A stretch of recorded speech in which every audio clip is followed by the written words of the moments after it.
In today's Health Watch report, Local 3's Connie Feldman shares little-known risk factors that can increase your risk of getting Alzheimer's disease.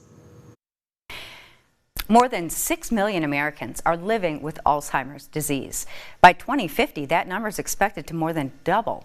Researchers are constantly searching for answers as to what causes this mysterious disease. Now, they may be one step closer to identifying some risk factors.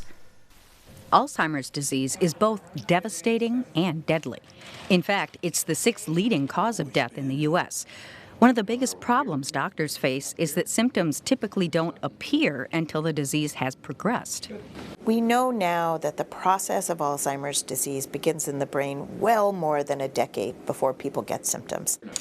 That's why researchers are trying to better identify those at risk for Alzheimer's. A recent study found people who develop infections such as herpes simplex virus type 1 or cytomegalovirus in mid and late life are more likely to suffer from Alzheimer's and other dementias.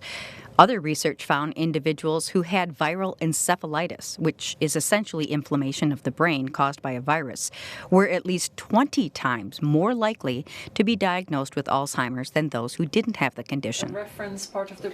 Some of the latest research also suggests other possible risk factors for Alzheimer's disease include having a head injury, experiencing hearing loss, heart disease, untreated depression, and living in social isolation. Recognizing these risk factors could help doctors spot the disease earlier, which is key for a better outcome. If we can catch this, nip it in the bud before people have symptoms, maybe that's the way we really cure Alzheimer's disease.